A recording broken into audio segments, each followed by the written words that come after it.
If you've been going to the gym for a while, or just an avid watcher of fitness infomercials like me, you'll notice that very slowly but surely, digital technology gradually started creeping into the machines. It started with the digital controls, moved on to audio to support our iPods, and then started offering TVs connected to satellite. Pretty cool stuff at the gym or on our home machines. But the industry had to seriously up its game when smartphones started getting really smart, and the cloud started delivering our information wherever we went. And then a little thing called the Fitbit hit the scene. According to the International Health, Racquet, and Sports Club Association, the $30 billion health and fitness industry is steadily growing about 3 to 4% per year. But get this, wearable fitness trackers alone are projected to reach $48.2 billion by 2023, according to P&S Market Research. Every year, ACSM's Health and Fitness Journal surveys a wide sample of participants all over the world to figure out worldwide fitness trends. In 2019, wearable technology, fitness trackers, smartwatches, heart rate monitors, and GPS devices once again topped their list. Wearable technology beat out group training, high-intensity interval training, yoga, personal trainers, and mobile exercise apps. And with all this fitness technology available on your wrist and your phone, with a device that sits in your home, like Alexa, I can't help but ask, is the gym no longer a place you go? Or does it, like the way we work and connect with each other from anywhere, become less about a place and more about the connected experience? I'm Blakely Thomas Aguilar, and this is Pop Culture Tech, an original podcast brought to you by VMware.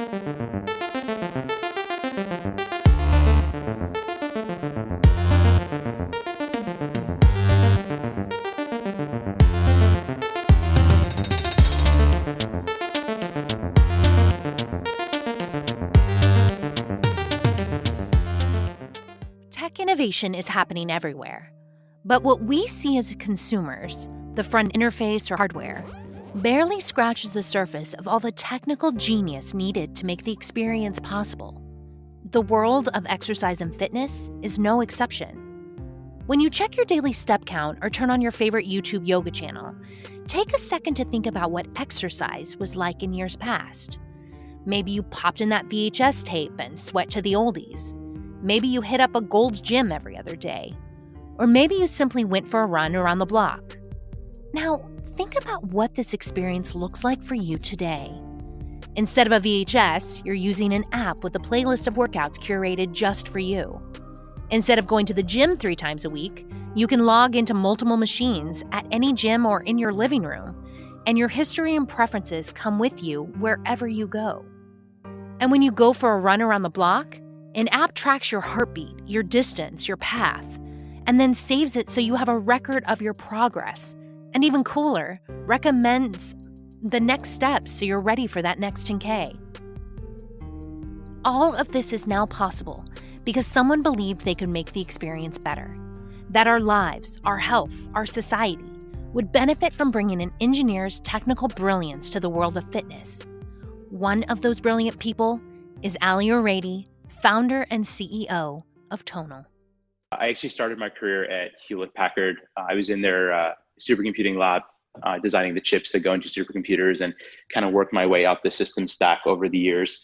And after being at HP for about 2 years, I left HP to actually join my first startup as an employee. I was the first employee the founders hired. I got there were no phones, no computers, and felt like it was just a world of possibilities. And that's when I really fell in love with startups, and pretty much worked for the next 13 years, worked at startups. And the only time I ended up at big companies were through acquisitions, where you'd be at a startup, you'd end up at a big company, you'd do your time, leave, go to the next startup.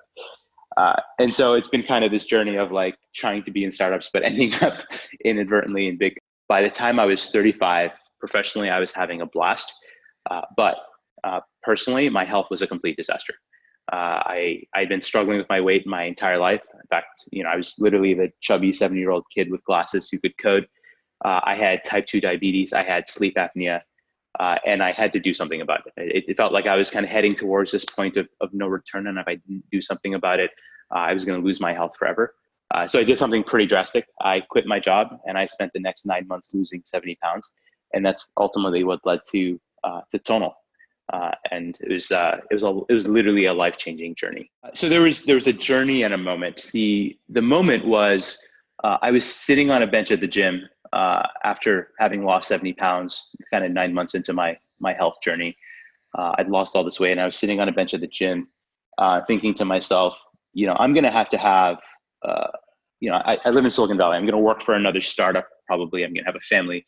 How am I going to go kind of live the rich life that I was used to living and still be able to come to the gym every day at 6 a.m. in the morning?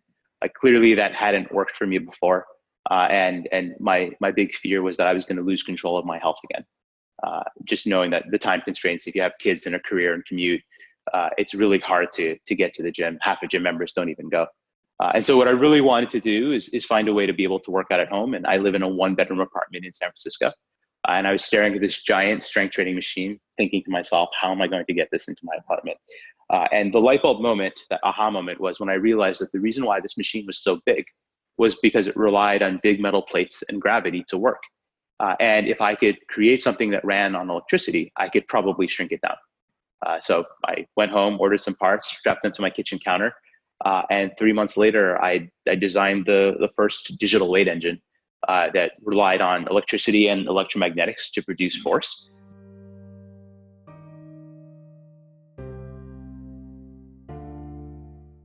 One of the most powerful results of this technology revolution is choice. For many of us, we opted out of the traditional gym experience for a multitude of reasons. It was too public, we felt awkward using the machines, maybe we just didn't have time, or honestly, we just don't feel like we fit in. So, for the gym resistant, how do you bring the value of a fitness center with trainers and machines and classes into the comfort of our homes? Yeah, absolutely. That was my personal experience. When I first started going to the gym, I do what everyone would do. You'd hop on one of the cardio machines, because the reality is we all know how to run. We all know how to bike. We've been doing it since we were kids. And you look over to the weight room, and it takes, when you don't know what to do in there, and it's filled with all these people who, big guys with big dumbbells. It takes a lot of courage to step in there for the first time. And that's one of the things that, of course, we alleviate. We take away the questions of, like, what should I do? We tell people what to do. We have coaches, expert coaches on our system. Some of the best coaches in the country. Like, some of them have PhDs, some of them have 4-year degrees. Real experts who guide you through, teach you step by step, give you the confidence, and do it in an environment in your home where it's both convenient and also inviting. Most people design their homes to be the space that they want to be in. I don't think most weight rooms were designed that way, and it's hard to step in there. I mean, if you think about going to the gym today, the cardio section, all the machines have digital readouts, and you walk into the weight room, everything is just hunks of metal with no data, no telemetry, no intelligence. It's because weights have never been digitized before. Now that we have a digital weight system, we're able to layer on all of this intelligence. And that was really what came from the journey. When I first started trying to lose weight and get healthy, I did what most people do. Is I went to the gym and did some cardio and watched what I ate. And it worked for a few weeks, but I quickly plateaued. And then I looked over and I noticed that all the personal trainers were in the weight room. And the more research I did, the more I realized that if I needed to really get healthy and hit my goals, I was going to need to resistance train, strength train. And so I had to figure out how to do that. And it turns out that's actually pretty hard to do right. And that's where having the opportunity to bring technology and AI guidance, video-based coaching really makes a difference with Tonal. It's not just that you can shrink the equipment down and bring it into the home, but that also you can layer on a ton of guidance. When it comes to weightlifting, again, another point of friction, knowing how much weight you should be lifting. Most people actually guess incorrectly. They don't know how much they should lift, and they end up lifting too little or too much. If you lift too little, you're actually doing cardio, not strength. If you lift too much, your form is bad. So you got to nail it.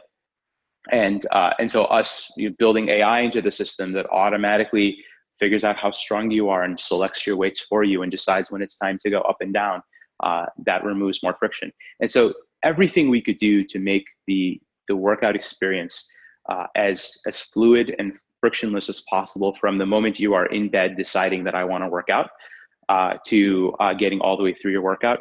That's really where we're attacking things, because that's what we actually believe stands in people's ways.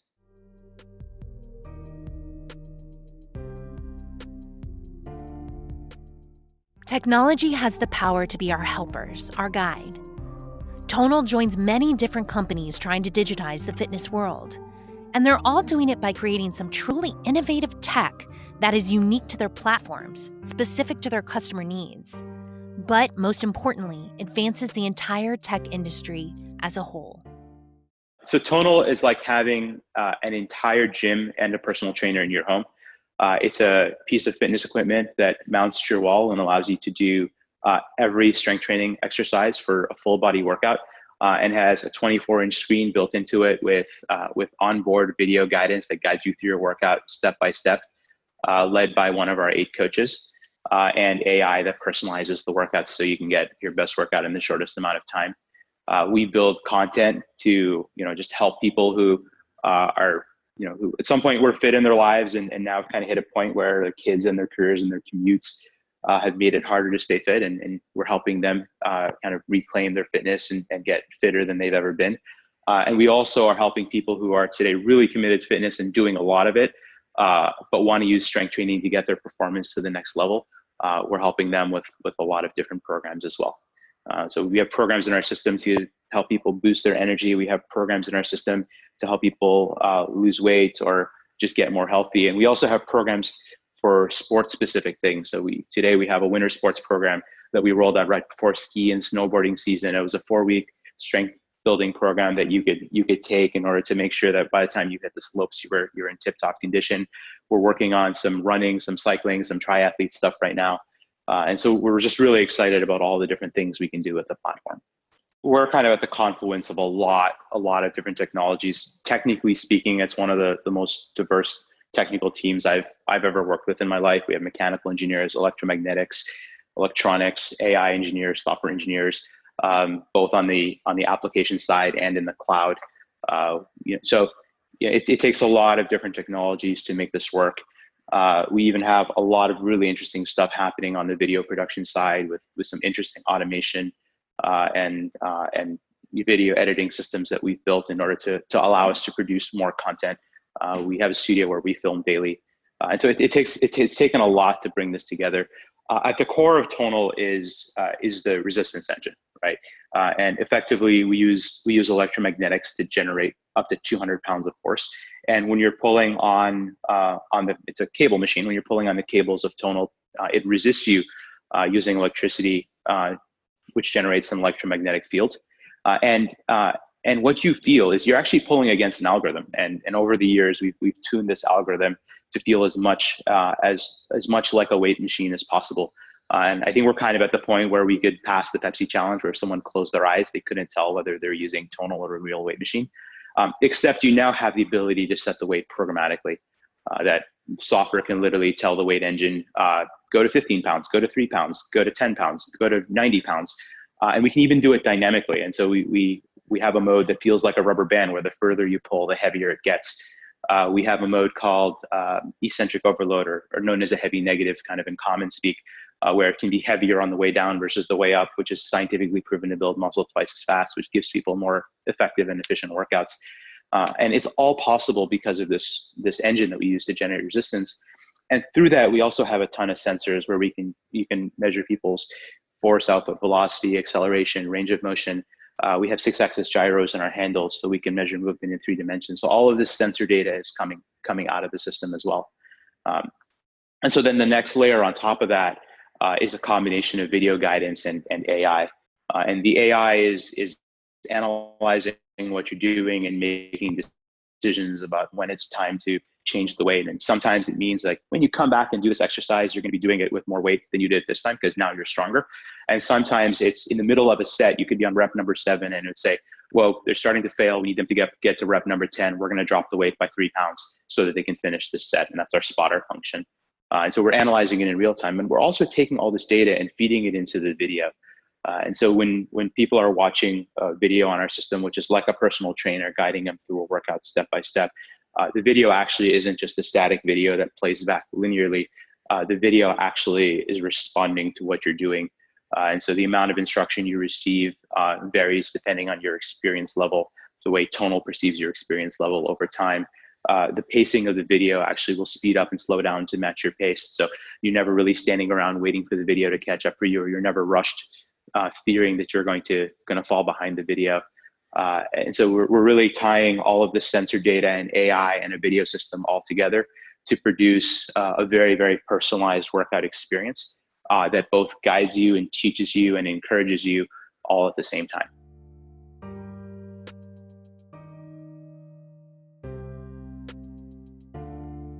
Like so many other things that technology touches, loneliness and isolation can be unhappy side effects. So many pop culture fitness phenomena happened because people wanted to join in on the community built around the trend. Jazzercise, the oldies, Pokemon Go. Whether it's a physical session in a yoga studio or an online real-time streaming Peloton session, fitness is part of the way society interacts. Community is definitely a big part of fitness culture, and it's something that we knew would happen. We've actually been fostering our own kind of little private beta community ourselves, getting ready to launch that into a public community for everyone. And while that's been going on, we've also seen a bunch of kind of people just start their own communities. And so I think what happened was we knew it was important and we've been investing in it, but we didn't expect it to happen this quickly. We didn't expect this much early passion around it. We always assumed that you'd have to hit a point of critical mass because, as you know, most communities, like, you look at the stats, even on something like Wikipedia, the vast majority of folks who access these things are just ingesting information, but they're not necessarily contributing.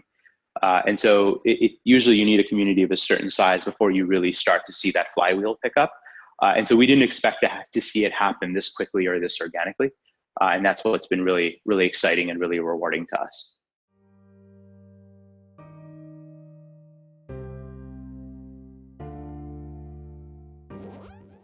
So, what do you think? Is the physical gym going away in favor of a digital experience? Or will we continue to balance the physical and virtual when we work out? Yeah, I don't think gyms are going away. I think gyms today work very, very well for a certain class of consumer at a certain phase in their life, and they will reshape. Right, they will become more intelligent. I think the role of personal trainers will change. If you actually look at the number of personal trainers in the country today, there are about enough of them to serve about 0.3% of the US population. And so the question I have is, will technology make it so that same number of personal trainers are able to reach and impact an even larger number of people? And can Tonal be a platform to help them effectively scale themselves and help more people? The days of a personal trainer standing next to someone counting their reps for them probably aren't going to last forever. And at some point, it's going to be them kind of elevating the way they interact with their customers to give them even more personalized experiences, check in with them, give them nutrition advice, answer their questions, things like that. I think, and then in that case, I think they'll actually probably interact with even more consumers and probably make even more money because they'll be offering a much higher value service than they do today, which is guidance, motivation, counting reps, but it's not a very efficient way to train people. I like to defer to the wisdom from Abraham Lincoln. The best way to predict the future is to create it. I'm Blakely Thomas Aguilar, and this is Pop Culture Tech. A huge thanks to Ali O'Rady and his amazing team at Tonal. This podcast is brought to you by VMware, the software that connects, automates, and secures the world's digital infrastructure. Learn more at vmware.com. Have questions about today's episode or want to share your favorite workout tech with our listeners? Follow me at Blakely Ags on Twitter and use hashtag PopCultureTech. Until next time.